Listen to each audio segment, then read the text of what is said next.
Hello बच्चों, let's read this question. The question says which of the following method is not used for determining purity of a compound? Option A is chromatographic techniques. Option B is spectroscopic techniques. Option C is melting point, and option D is all of the above parameter are used for determining the purity of a compound. बच्चों इस question में हमसे पूछा गया है कि हम कौन से मेथड को कौन सी टेक्निक को यूज नहीं कर सकते प्योरिटी ऑफ कंपाउंड डिटरमाइन करने के लिए। तो फर्स्ट ऑफ ऑल बात करते हैं इस क्वेश्चन में हमारे की कंसेप्ट के बारे में। की कंसेप्ट क्या होगा बच्चों? टेक्निक्स या फिर बोल सकते हैं methods to determine purity of compound. Methods to determine purity of compounds. बच्चों प्योरिटी ऑफ कंपाउंड्स हम किस किस चीज़ के बेसिस पे निकाल सकते हैं? डिफरेंट डिफरेंट प्रॉपर्टीज के बेस पर हम प्योरिटी ऑफ कंपाउंड्स को डिटरमाइन कर सकते हैं। मान लीजिए शार्प मेल्टिंग पॉइंट हो सकता है, शार्प बॉइलिंग पॉइंट हो सकता है, डिफरेंट क्रोमेटोग्राफिक टेक्निक्स हो सकती हैं, स्पेक्ट्रोस्कोपिक टेक्निक हो सकती हैं। हम अलग अलग टेक्निक्स लगा सकते हैं depending upon the properties of the compounds involve. तो फर्स्ट ऑफ ऑल हम बात करते हैं हमारी फर्स्ट टेक्निक के बारे में जो हमें क्वेश्चन में दी गई है, क्रोमेटोग्राफिक टेक्निक।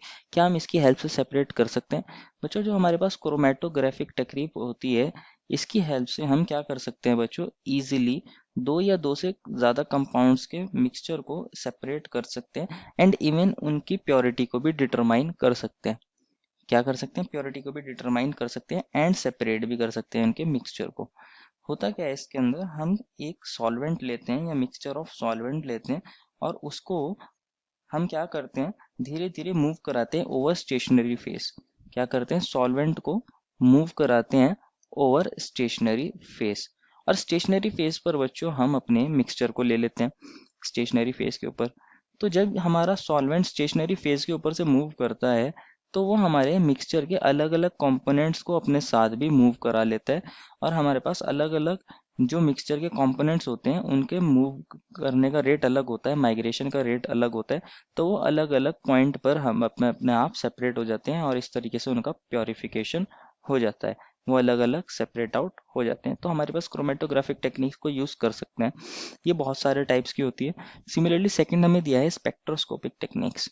अगर मैं बात करूं स्पेक्ट्रोस्कोपिक टेक्निक्स की बच्चों, तो स्पेक्ट्रोस्कोपी में हम जनरली क्या करते हैं? इंटरेक्शन ऑफ इलेक्ट्रोमैग्नेटिक वेव्स पढ़ते हैं विद मैटर। क्या करते हैं?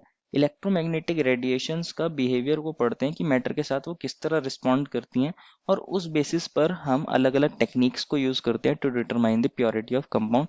इसकी हेल्प से भी हम प्योरिटी को डिटरमाइन कर सकते हैं। फॉर एग्जाम्पल किसी कंपाउंड के अंदर हमें कहा गया है कि आयरन है या फिर कार्बन है, ऑक्सीजन है, तो हम क्या कर सकते हैं? हम अलग अलग टेक्निक लगा सकते हैं, आईआर लगा सकते हैं, एनएमआर लगा सकते हैं। एक हमारे पास टेक्निक होती है न्यूट्रॉन एक्टिवेशन एनालिसिस, इसको लगा सकते हैं, एनएए लगा सकते हैं। जहां आईआर का मतलब इंफ्रारेड स्पेक्ट्रोस्कोपी होती है, एनएमआर का मतलब न्यूक्लियर मैग्नेटिक रेजोनेंस होता है और एनएनए का मतलब न्यूट्रॉन एक्टिवेशन एनालिसिस होता है। इसी तरह बहुत सारी टेक्निक्स होती हैं और वहाँ पे क्या कर सकते हैं हम, उनके अंदर कितने परसेंटेज हमारे पास कंपाउंड दिया गया है, कौन कौन से एलिमेंट दिए गए हैं, उन एलिमेंट्स को डिटरमाइन कर सकते हैं with the help of these are various many techniques. इन सभी टेक्निक्स की हेल्प से हम इसको डिटरमाइन कर सकते हैं। ये भी बहुत सारे टाइप्स की होती है। एंड थर्ड होता है मेल्टिंग पॉइंट। बच्चों मेल्टिंग पॉइंट की हेल्प से भी हम क्या कर सकते हैं? क्या कर सकते हैं? प्योरिटी को डिटरमाइन कर सकते हैं।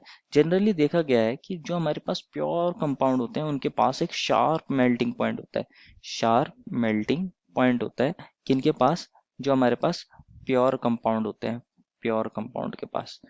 तो क्या होगा अगर हमारे पास दो या दो से ज़्यादा चीज़ों का मिक्सचर दिया हो, कंपाउंड्स का, लिक्विड्स का, तो हमारे पास जो प्योर कंपाउंड्स होंगे अगर हम उनको मेल्ट करते हैं, हीट करते हैं, तो वो अलग से सेपरेट हो सकते हैं अलग अलग टेम्परेचर पे। तो इस बेसिस पर हम उनको सेपरेट कर सकते हैं। तो तीनों टेक्निक्स को हम यूज़ कर सकते हैं to determine the purity of compound. Therefore final answer is option number D, all of the above parameter are used for determining the purity of a compound. I hope you understood it well and best of luck.